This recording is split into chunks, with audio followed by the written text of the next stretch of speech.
জলবায়ু ও প্রাকৃতিক দুর্যোগে ক্ষতিগ্রস্ত সম্প্রদায়ের টেকসই এবং সাশ্রয়ী মূল্যের আবাসন সমাধানে সহায়তার জন্য বাংলাদেশে জাতিসংঘ হ্যাবিট্যাটের উপস্থিতি সম্প্রসারণের আহ্বান জানিয়েছেন প্রধান উপদেষ্টা অধ্যাপক মোহাম্মদ ইউনূস। নিউ ইয়র্কে জাতিসংঘ সাধারণ পরিষদের ফাঁকে জাতিসংঘ হ্যাবিট্যাটের আন্ডার সেক্রেটারি জেনারেল এবং নির্বাহী পরিচালক আনা ক্লাউদিয়া রসবাখের সঙ্গে এক বৈঠকে অধ্যাপক ইউনূস এই মন্তব্য করেন।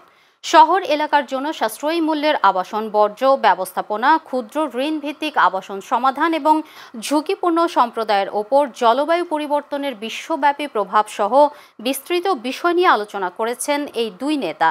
ঘন ঘন বন্যা, নদী ভাঙন এবং ঘূর্ণিঝড়ের কবলে বাসিন্দাদের জন্য তৈরি প্রেক্ষাপট ও বহুমুখী আবাসন মডেল তৈরিতে জাতিসংঘ হ্যাবিট্যাটের প্রতি আহ্বান জানিয়ে অধ্যাপক ইউনূস বলেন, জলবায়ু পরিবর্তনের ফলে দুর্যোগ ক্রমশ তীব্র হচ্ছে।